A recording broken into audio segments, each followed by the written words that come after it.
Welcome back to another episode of the English Hour. I'm your host. And today we have an exciting topic that so many of our listeners have asked about. How to learn English in just 30 days. Yes, you heard that right, 30 days.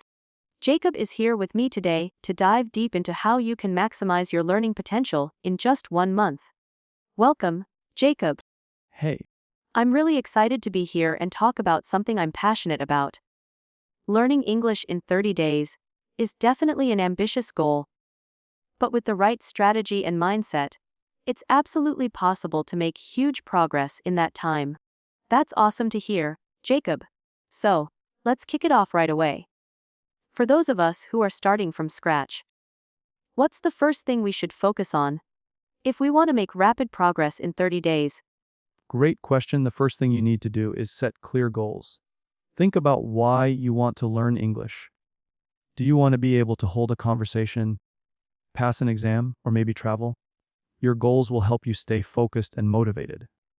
Once your goals are clear, you can build your daily routine around them. So, having a clear purpose is really important right from the start.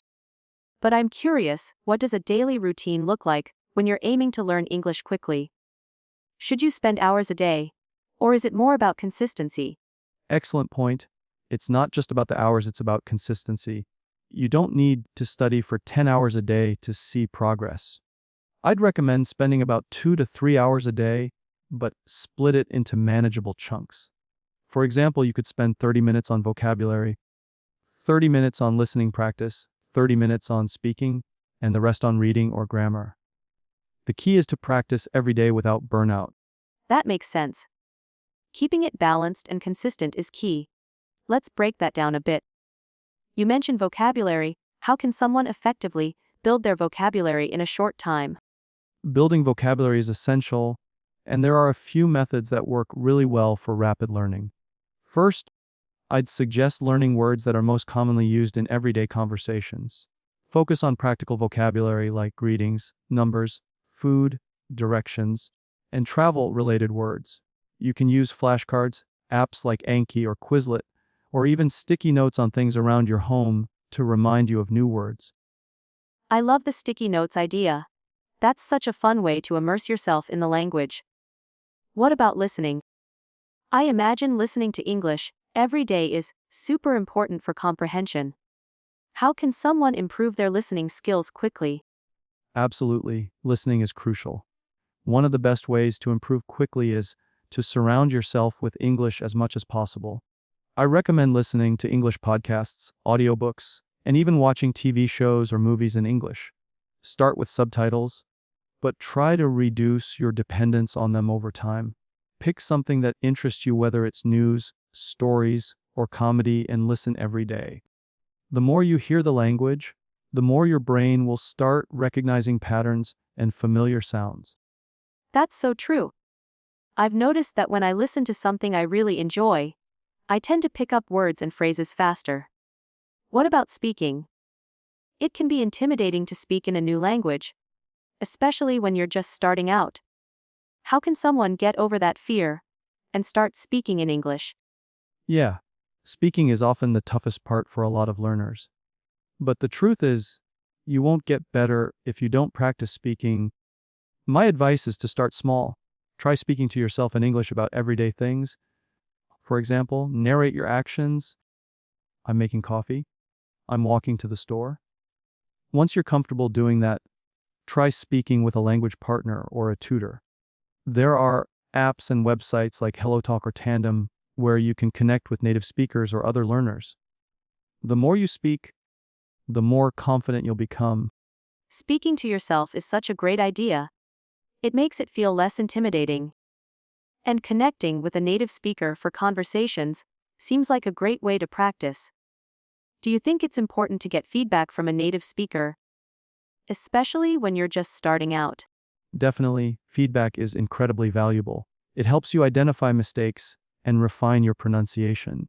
Native speakers can give you instant corrections and suggestions, which is way more effective than studying from a textbook. Even if you make mistakes, it's okay. Learning from them is what matters. It's all part of the process. That's such a positive mindset. It's all about learning from mistakes. Now, how about reading? Should someone start reading books or articles in English, even if they're not fluent yet? Absolutely, reading is one of the best ways to improve vocabulary and grammar. Start with simple texts like children's books, short stories, or graded readers, and gradually move on to more complex materials. Don't be afraid to look up words you don't know. The key is to keep reading every day, even if it's just for 10 or 15 minutes. Try reading out loud to improve your speaking skills as well. I think that's a great idea, reading out loud to practice speaking. And for people who feel like they don't have time to read a book, what do you think about using apps or online articles to practice reading? Are they just as effective? They can be just as effective. In fact, apps like Duolingo or Babbel have reading exercises that are designed to help learners at every level. The benefit of online articles and apps is that they're often broken down into manageable chunks, which is perfect when you're short on time. Plus, you get to read about topics that interest you, which makes the process a lot more fun and engaging. That's a huge advantage. And it's so important to make the learning process enjoyable. Moving on to grammar, how important is it to study grammar when you're learning English in such a short time? Should learners focus on grammar rules, or is there a more practical approach? Grammar is important, but the key is to balance it with real world practice. I always suggest learning grammar in context. For example, instead of memorizing a list of grammar rules, learn them through sentences or conversations. Apps like Grammarly can help you with real-time grammar corrections, and you can also find grammar exercises online that are more focused on usage rather than theory. The goal is to understand how grammar fits into speaking and writing, not just to memorize rules. That's a great point. Learning grammar through context really helps make it stick. But I'm curious, Jacob, when it comes to writing, how can someone improve their writing skills in just 30 days? Writing is something that takes practice, but it can improve quickly if you write regularly. Start by journaling every day in English, even if it's just a few sentences. As you get more comfortable, try writing short essays or paragraphs on topics that interest you. You can also find online communities like LangCorrect, where native speakers give feedback on your writing. Don't focus on perfection, just focus on expressing your thoughts and improving over time. I love the idea of journaling. It's such a personal and fun way to practice writing. And I'm glad you mentioned that it's not about being perfect. Right away, just getting those words down on paper is what matters. Exactly, the more you write, the more you'll improve. And remember, it's okay to make mistakes. That's how you learn and grow. Absolutely, it's all about progress, not perfection. Now, with just 30 days, time is obviously a factor. Do you think someone can realistically achieve fluency in English in 30 days? Or is it more about setting a solid foundation? Fluency takes time, but you can definitely make significant progress in 30 days. The goal isn't necessarily to be fully fluent, but rather to build a strong foundation. By practicing consistently, focusing on all areas: speaking, listening, reading, and writing, and immersing yourself in the language, you'll see big improvements. The key is to stay committed, be patient with yourself, and keep pushing forward every day. That's such an encouraging perspective, Jacob. It's all about making real progress and building habits that will serve you beyond just 30 days. Exactly. Learning English in 30 days is a challenge, but it's a challenge that's worth taking on. The more you immerse yourself in the language, the more you'll want to continue improving beyond those 30 days. That's such a great note to end on for today's episode. Jacob, thank you so much for sharing your insights. I'm sure our listeners are feeling inspired and ready to take on the challenge of learning English in 30 days. It was my pleasure. I'm excited for everyone to start their journey, and remember, the most important thing is to enjoy the process. Keep learning and have fun with it. Definitely, and to our listeners, thank you for joining us today. Stay tuned for more episodes, and as always, keep practicing your English every day. See you next time. So, Jacob, now that we've discussed the initial steps, what do you think is the most crucial factor in staying motivated throughout this 30-day learning process? That's a great question, Sophia. I think motivation can sometimes be one of the hardest things to keep up with. But from my experience, it's about setting small, achievable goals every day. If you break down learning into bite-sized pieces, it feels less overwhelming. It's easy to get discouraged if you're focused on the bigger picture too much. Yes, I completely agree. It's important to celebrate those small wins. So, when it comes to speaking English, what do you think helps the most in the beginning? Is it speaking with others, or practicing solo, like reading aloud?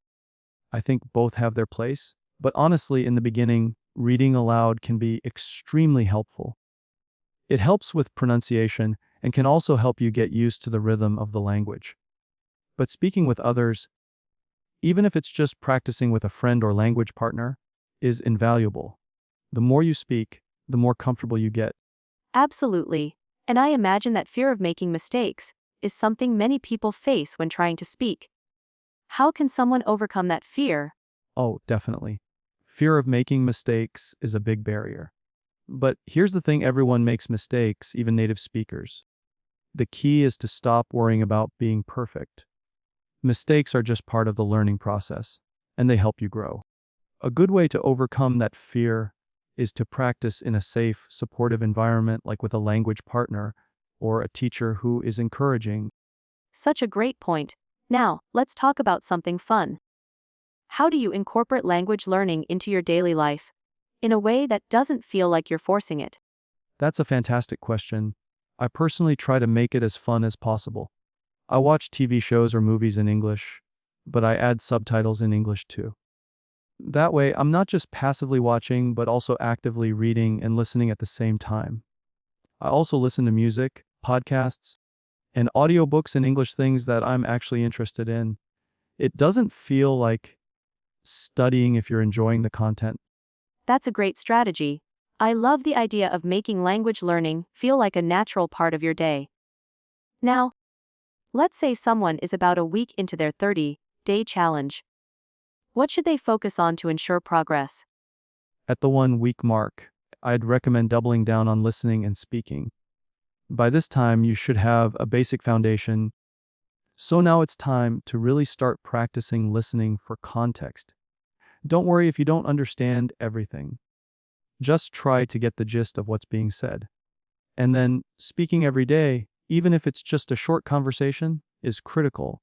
It keeps the momentum going. Yes, momentum is key. So, speaking of momentum, how do you recommend balancing the learning between vocabulary, grammar, and fluency? Well, here's my approach in the first few days. Focus mostly on vocabulary. Try to learn common phrases and words that are useful in everyday conversations. After that, once you have a good amount of vocabulary, start incorporating grammar into your learning, but don't get too hung up on it. Try to understand the basic sentence structures and tenses. And as you get comfortable, shift towards fluency, where the focus is on communicating without worrying too much about perfection. That's a very balanced approach. Now, let's get a bit more specific. Are there any online tools or apps you recommend for people who want to learn English in 30 days? There are plenty of apps out there, but for me, Duolingo is a great starter app for building vocabulary and getting familiar with sentence structures. I also like apps like HelloTalk, where you can practice speaking with native speakers, which is super helpful. For grammar, I recommend using Grammarly to practice writing and to correct your mistakes. It's really good for learning from your errors. Those are excellent recommendations. Now, when it comes to reading, do you have any tips on how to choose the right materials for someone who's learning English at a beginner or intermediate level? Have. Definitely. For beginners, it's best to start with books or articles that are written specifically for language learners. There are plenty of graded readers out there that are tailored to different levels. For intermediate learners, I suggest reading books that interest you, even if they're a little challenging. If you come across words you don't know, you can always look them up, but don't get discouraged. The goal is to gradually expose yourself to more advanced content over time. That's a great way to progressively improve. How about writing?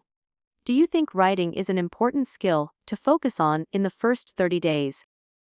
Absolutely. Writing is key because it forces you to put your thoughts into structured sentences. It can also help reinforce vocabulary and grammar. At the start, I recommend keeping a journal in English. Write about your day or your thoughts whatever you can. It doesn't need to be perfect. The goal is to practice using the language in context. I love that idea. Writing a journal can also be really fun because it's personal. So, after 30 days of solid effort, what kind of progress should someone expect to see?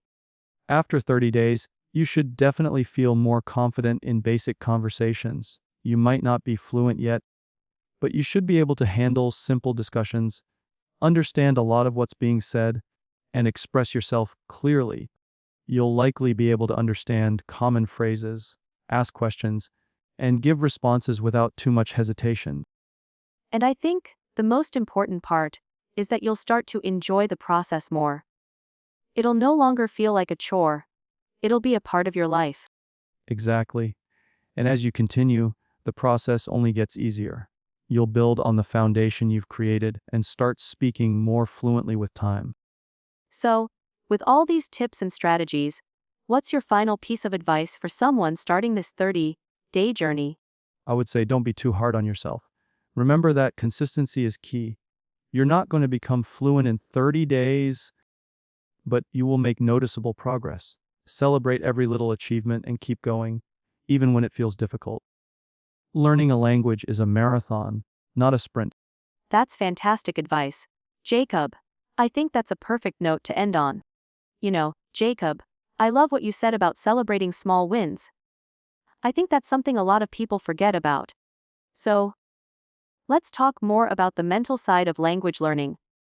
What do you think people need to remember when they hit a plateau? Plateaus are tough, aren't they? It's like you're putting in the effort, but it feels like you're not improving. The most important thing during this time is patience. Plateaus are completely normal. It doesn't mean you're not learning, it just means that your brain is processing everything you've learned so far. It's also a sign that you're building a stronger foundation for even greater progress later. So true. A lot of people tend to panic during plateaus and feel like they're failing. But in reality, they're just consolidating knowledge. How do you keep your motivation going during those tough times? I think during plateaus, it's important to change things up a little. If you've been using the same materials or methods, try something new. Maybe listen to a different type of content like podcasts or switch up the genre of shows or movies you're watching. You could also challenge yourself with a new speaking partner or find a new topic to talk about. Anything that breaks the monotony can reignite motivation. I love that. Changing your routine is a great way to refresh the process. And speaking of breaking monotony, how important is it to immerse yourself in the language outside of your traditional study time? Immersion is crucial. The more you can surround yourself with English in your everyday life, the more you'll pick up without even realizing it. It's not just about studying, it's about making English a natural part of your day. For example, you can switch the language on your phone or social media to English. Even if you're just scrolling through Instagram or TikTok, you'll be exposed to new vocabulary expressions and accents. That's such a smart tip, subtle immersion. Now, when it comes to speaking fast, which is something a lot of learners struggle with, what's the best way to build up speed without losing clarity? Speaking fast while still being clear is a tricky balance, but it's something you can absolutely build over time. The key is practicing speaking more often, especially with native speakers or fluent speakers. You can start slow and gradually increase your speed. Another great method is to shadow native speakers. This means listening to short audio clips or videos and repeating them as closely as possible, matching their speed and intonation. This technique helps train your mouth and brain to keep up with the rhythm. Shadowing sounds like a really effective method. You mentioned native speakers. How important is it to practice speaking with them, as opposed to just learning grammar and vocabulary? I can't emphasize how important it is. When you speak with native speakers, you get to practice real, everyday English. You get to hear how words and phrases are used in context, and you also pick up on the nuances like slang or informal expressions that you might not find in textbooks. Plus, native speakers can help you with pronunciation and give feedback that's hard to get from just practicing on your own. That's so true. The feedback from native speakers can be so valuable. But for someone who doesn't have access to native speakers, how can they practice speaking effectively? Good question. It can be tricky if you don't have native speakers around, but it's not impossible.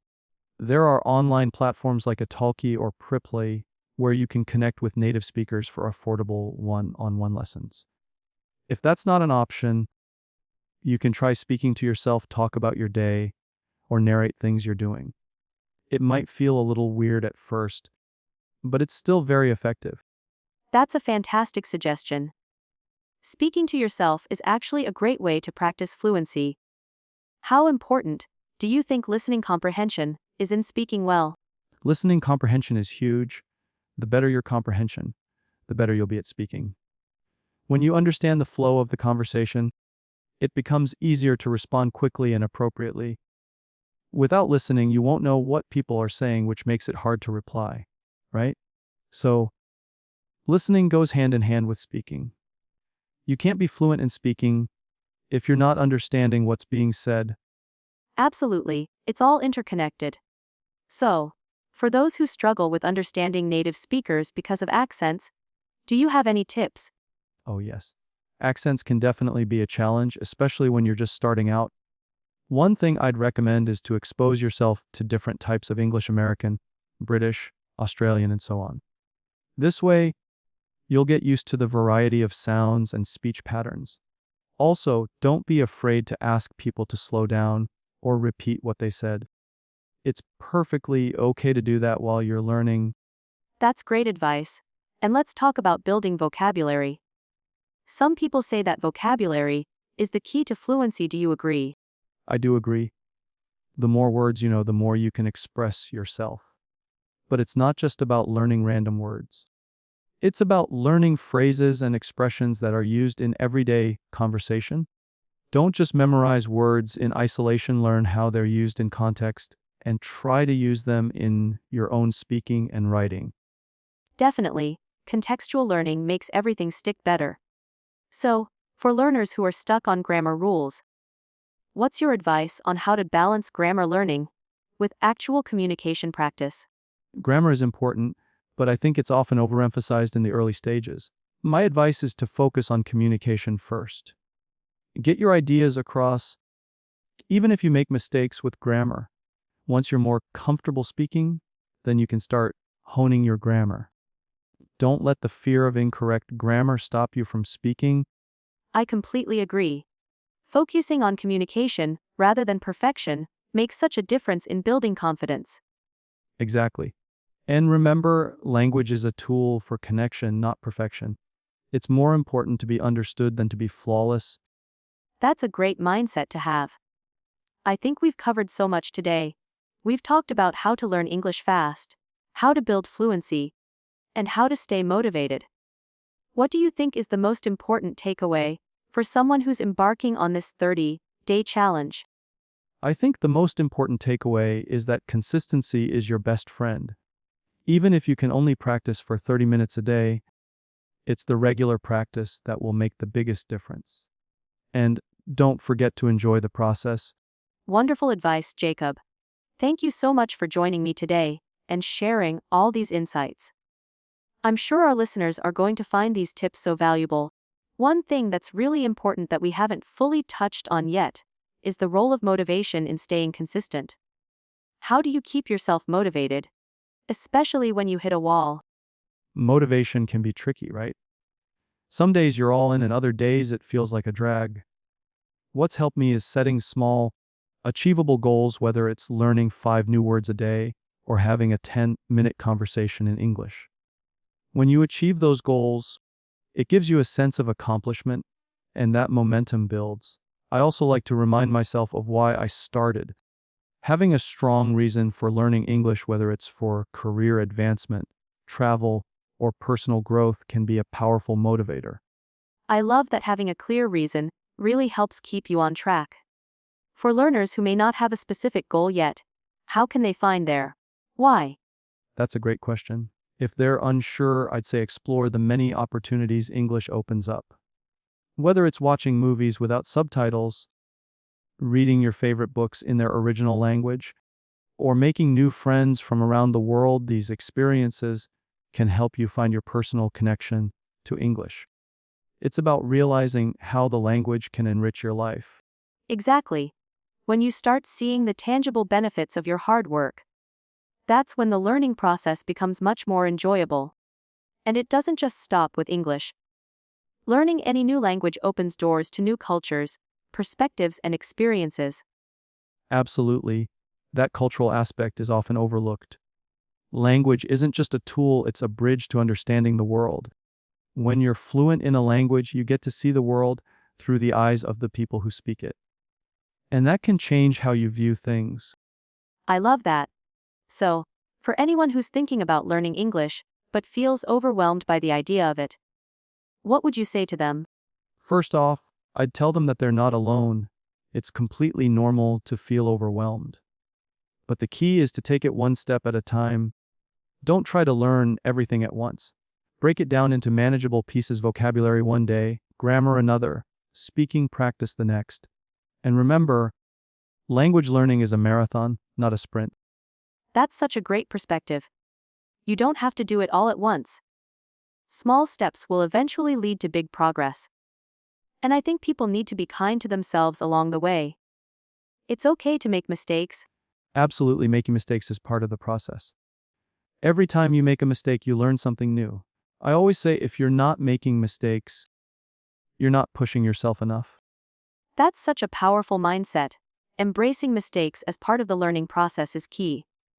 Now, let's talk a little more about speaking practice. How important do you think it is to practice speaking every day? Speaking every day is incredibly important. It doesn't have to be for hours, but even just 15 minutes a day of speaking will help you build confidence and fluency. The more you speak, the more natural it becomes. Plus, it helps you become more comfortable with your own voice in English. I agree, confidence plays such a big role in communication.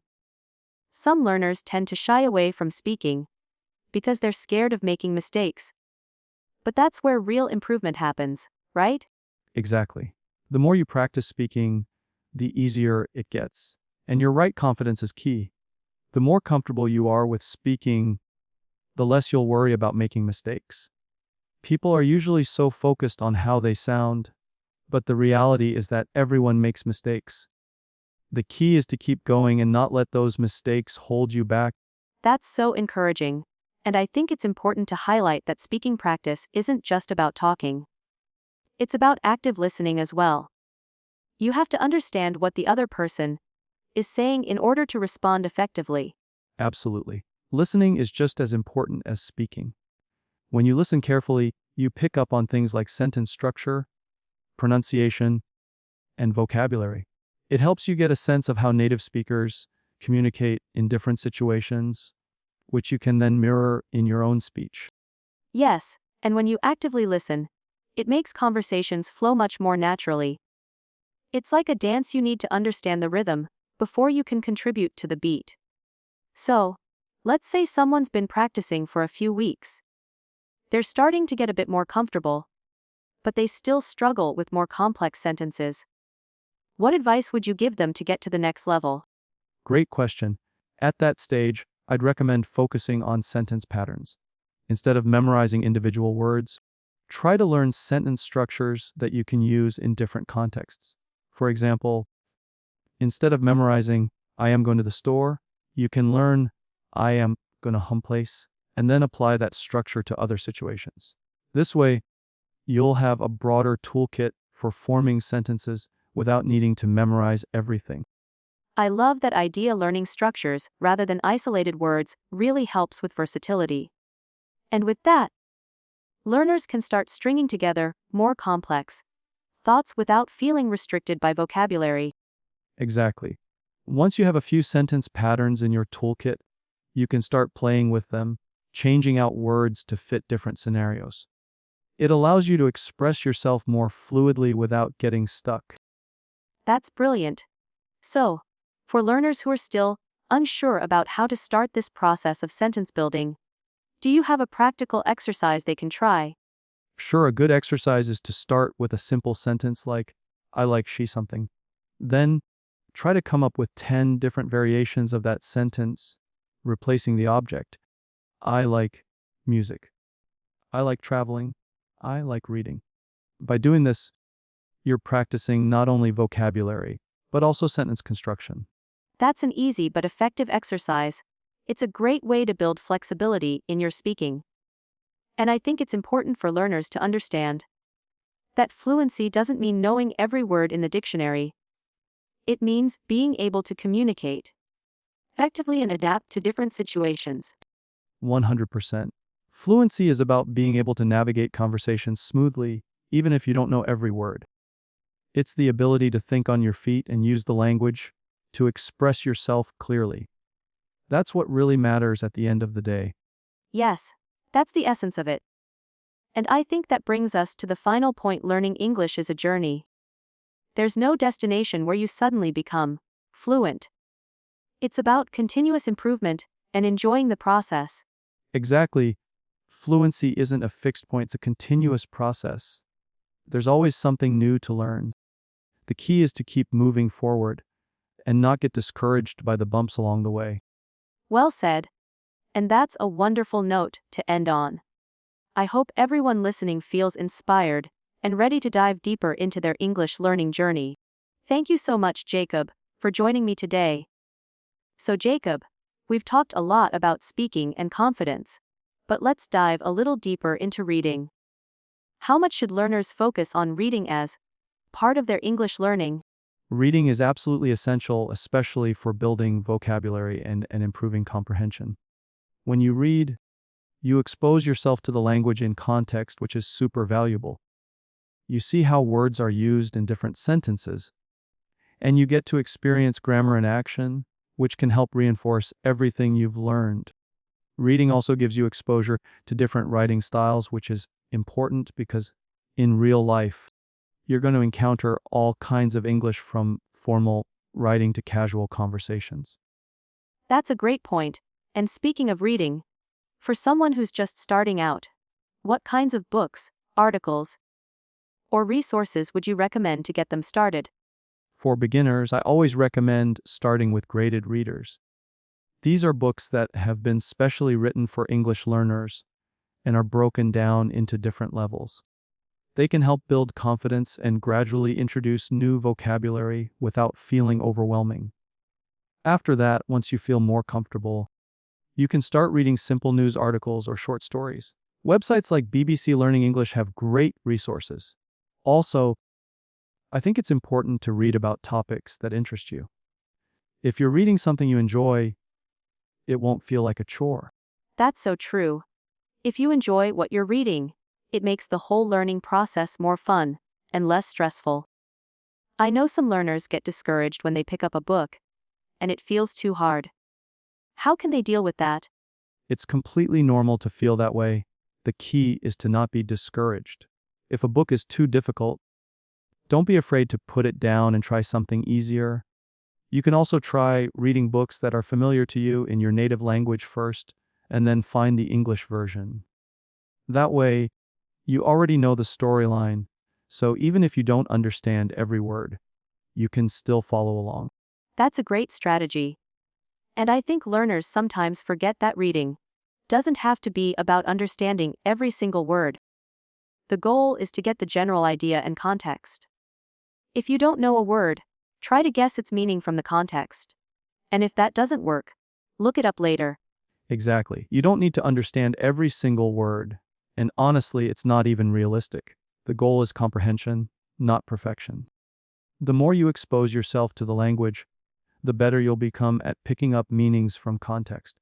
Plus, when you do look up those unfamiliar words, you're actually helping to expand your vocabulary. I love that approach, reading with a focus on understanding, rather than trying to catch every detail. It takes the pressure off. Now, let's talk about writing. How important do you think it is to practice writing in English? Writing is one of those skills that people often overlook, but it's incredibly important for developing fluency.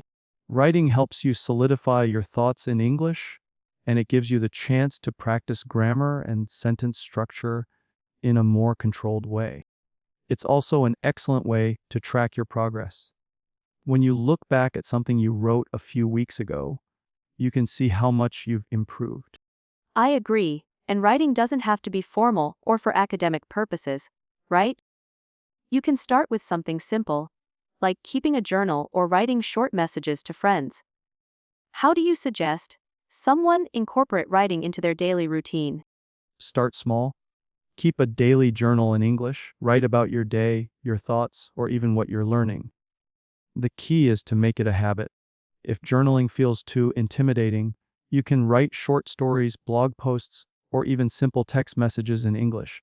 And don't worry about making it perfect, just write freely and focus on expressing yourself. Later, you can go back and correct mistakes. That's such a practical tip. Writing daily really helps build consistency. And I think the best part is that it also gives learners something to look back on to see their progress. If someone wants to take their writing to the next level, how do you suggest they improve their skills? If you want to level up your writing, I'd recommend finding a language partner or tutor to give you feedback on your writing. You could also try rewriting things you've read, like summarizing articles or rephrasing stories in your own words. Another helpful tip is to read your writing aloud. It helps you catch errors that might slip through when you're just reading silently. Those are excellent strategies. Getting feedback is one of the best ways to learn, because it helps you see things you might have missed on your own. Plus, rephrasing and summarizing things is a great way to improve both writing and speaking skills. Absolutely. And writing, like speaking, is all about practice. The more you write, the more natural it becomes, and the better you'll get at communicating your thoughts. It's all about consistent practice, whether it's speaking, reading, or writing. There's no shortcut to fluency. It's the little things that add up over time. Now, one thing we haven't touched on yet is grammar. What role does grammar play in all of this? Grammar is definitely important, but it shouldn't be the focus all the time. It's like the foundation of a house. You need it to support everything else, but it doesn't have to be the most exciting part. I recommend learning grammar in context rather than memorizing rules. For example, learn a sentence structure and then practice using it in real situations. That way, you're not just learning theory, you're applying it. That's such a great way to look at it.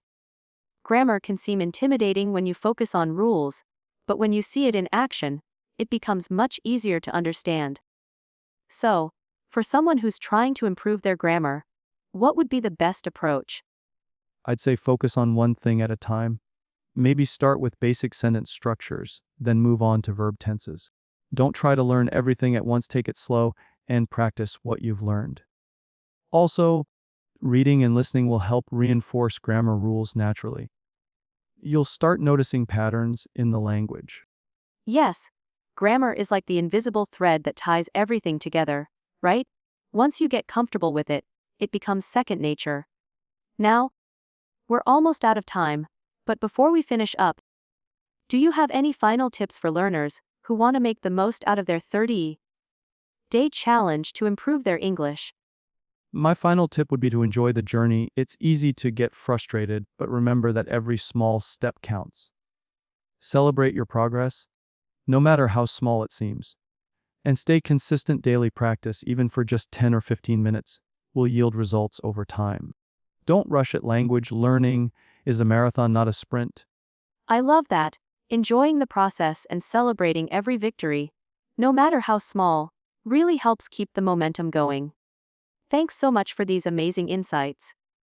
Jacob, I'm sure everyone listening today is feeling inspired and ready to start their own journey toward fluency. Well, Jacob, this has been such an insightful conversation, and I'm sure our listeners will find all these tips helpful.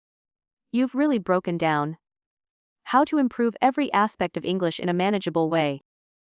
I think it's safe to say that everyone is going to feel a lot more confident about their 30-day journey now. Thanks, Sophia. It's been a pleasure. I hope everyone feels motivated to take action and start seeing results. Remember, consistency and patience are key. Absolutely. And to all of our listeners, remember that fluency in English doesn't happen overnight. But with the right approach, daily practice, and the right mindset, it's entirely achievable. So, don't get discouraged and keep going. Exactly, just keep at it, and you'll see progress. Thank you again, Jacob, for being such a great guest and sharing all these valuable tips. And to our listeners, keep practicing and don't forget to enjoy the process. We'll catch you in the next episode. Thanks for having me, Sophia. Good luck, everyone. And that's a wrap for today's episode. Remember to subscribe, like, and share this episode with your friends who are also on their English learning journey. Keep an eye out for our next episode. And until then, happy learning.